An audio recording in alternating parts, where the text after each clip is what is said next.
కాదన్ను. కానీ మనిషిగా పుట్టాక మనకంటూ కొన్ని స్వార్థాలుండాలి. నా జీవితం, నా భార్య, నా భర్త, నా పిల్లలు, నా తల్లిదండ్రులు అనే స్వార్థం ఉండాలి. అప్పుడే ఆ బంధాలన్నీ బలంగా కాపాడుకోగలుగుతాం. లేకపోతే బలహీనంగా గాలికి వదిలేస్తాం. అది కాదయ్య గారు. అసలు నీకు అలాంటి స్వార్థాలు ఎందుకు పుట్టడం లేదు? తారక్ నావాడు అనే భావన నీకెందుకు కలగటం లేదు?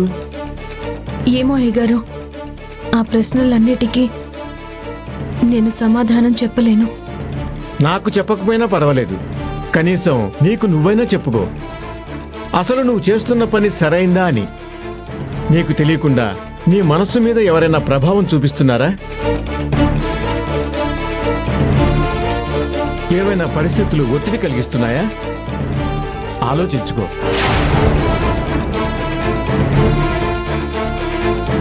తారక్ ప్రేమించిన అమ్మాయి స్వేచ్ఛ ఆత్మహత్యకి పాల్పడింది, కానీ ప్రాణాల్ని కోల్పోలేదు. తను బతికే ఉందని తెలిస్తే నీ బతికేమైపోతుంది? నిజంగా అలాంటి పరిస్థితులే ఉంటే వాటిలోంచి బయటికి రావడానికి ప్రయత్నించు. అంతేకాని తారక్ని వదులుకోకు.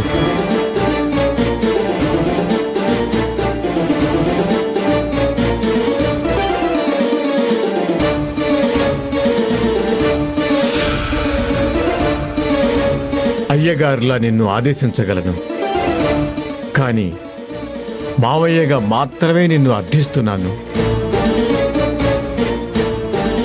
దయచేసి అర్థం చేసుకో.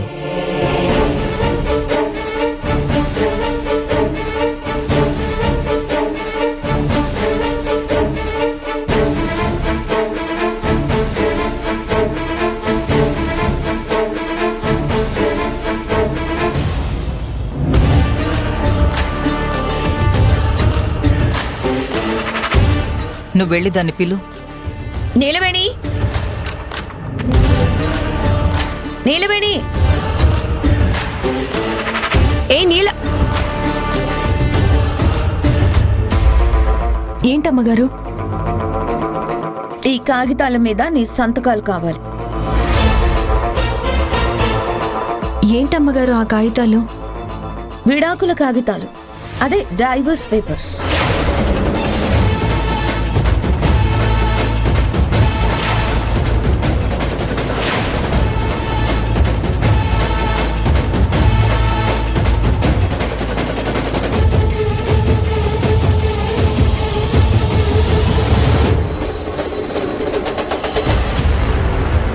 వీళ్ళేంటి ఇంత ఫాస్ట్గా ఉన్నారు? నేను సెంటీమీటర్ హింట్ ఇస్తే వీళ్ళు కిలోమీటర్ దూసుకుపోతున్నారు. పోనీలే, ఇది కూడా మనకి పనికొచ్చే విషయమే. ఇప్పుడైనా నీలవేణి బయటపడుతుందేమో. డైవోర్స్ పేపర్సా? ఎవరికి డైవోర్స్? ఇంకెవరికి మావయ్య గారు? తారక్కి, నీలవేణికి. ఇప్పుడంత అర్జెంటుగా వాళ్ళు విడాకులు తీసుకోవాల్సిన అవసరం ఏముంది? అదేంటండి అలా అంటారు? పాపం తారక్ అంటే నీలవేణికి ఇష్టం లేదు.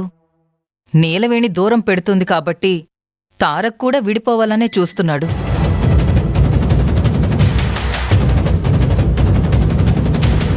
వాళ్ళ నిర్ణయాన్ని మనం గౌరవించాలి, కానీ ఇలా కాదని వద్దని వాళ్ళని ఆపడం కరెక్ట్ కాదండి.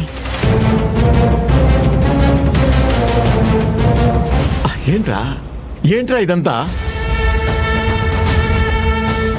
నువ్వేదో మాట వరుసగా అంటున్నావు అనుకున్నాను, ఏదో చిరాకులో చెప్పావని అనుకున్నాను. కానీ నిజంగానే మరో పెళ్లికి సిద్ధపడుతున్నావా?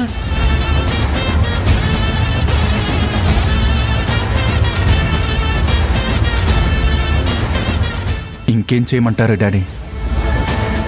ఏదో జరుగుతుందని, ఎప్పుడో జరుగుతుందని నేను ఎదురు చూస్తూ కూర్చోలేను కదా.